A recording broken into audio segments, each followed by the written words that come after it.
Halo 3 is all about the things that we wanted in Halo 1 and 2.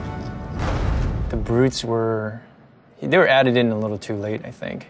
We didn't have a chance to really flesh them out. And so that's what we're doing for Halo 3.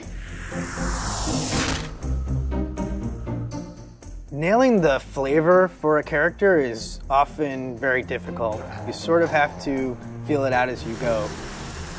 The brutes in Halo 2 were meant to be more like the barbarians in Rome.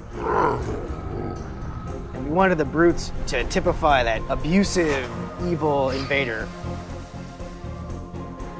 But right from the start, the design of the brutes was not consistent about reinforcing that they're meant to be worthy adversaries for the player. Now that the elites have left the Covenant, it gave us a problem for Halo 3. For the brutes to behave kind of similar to the elites, they have to be totally redone because they're not interesting to fight. He was just a damage sponge. There were no interesting reactions. There wasn't an interesting death. The only tactic the player has is just pump them full of lead until they fall down. It doesn't really turn out to be really good gameplay. Going back and trying to recreate a character like this is one part art and one part science, and the art part is very difficult to understand just exactly how long it's going to take. Concept artist tries to communicate through composition what the idea is trying to get across. A lot of times the direction just gets narrowed down to, can you just make it look cool? The brutes originally looked a lot like Chewbacca. Like they were just big hairy guys with a bandolier. I looked at a lot of animal reference, rhinoceros and some gorilla. Their natural body plating is brutish. This was our way of kind of pulling them into the fold of the Covenant.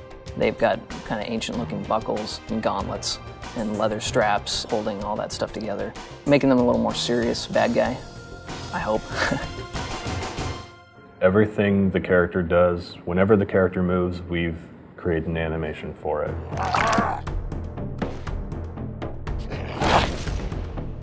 In which way that character moves, that kind of makes him unique. These days now we got our animation reference area upstairs. We just take it upon ourselves to go film us doing each individual motion and then work that into our animation. If a brute is punching the face off a Marine, we're going to embellish that. We're going to make them punch the jaw off too. We're going to make them just punch straight through that Marine.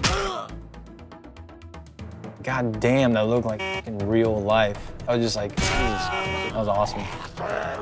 When I look over and see Jeremy doing something, I'm like, oh, that's really cool. How can I work something like that into his moveset?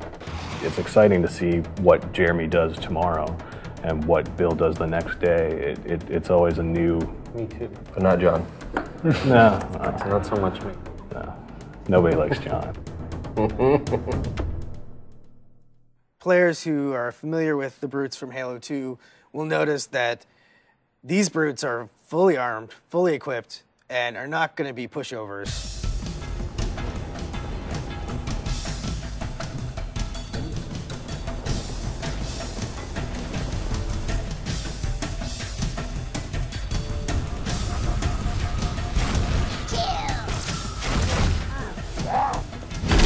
For the game to be interesting, like the guys you're playing against have to be fun to play. That's the profile of the character. Create an interesting look from afar. Is it fun to shoot at him when he runs around? Do you see his limbs moving up and down because there's things jutting up from the sides? Rather than make them look like big dumb apes, we want to make them very brutal, pragmatic warriors.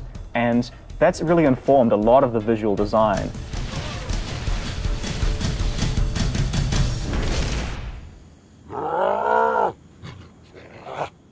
Visually, through the art, we define the different classes.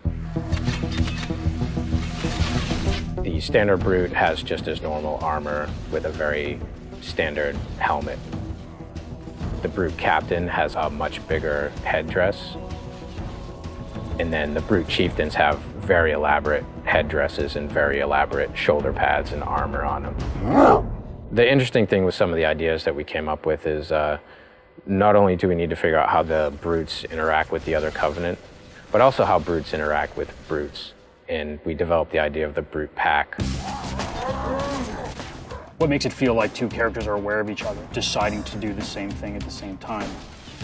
Maybe you're kind of come around a corner and see them doing some sort of an activity that has nothing to do with fighting, but it's going to give you sort of more insight into what the brute pack mentality is like.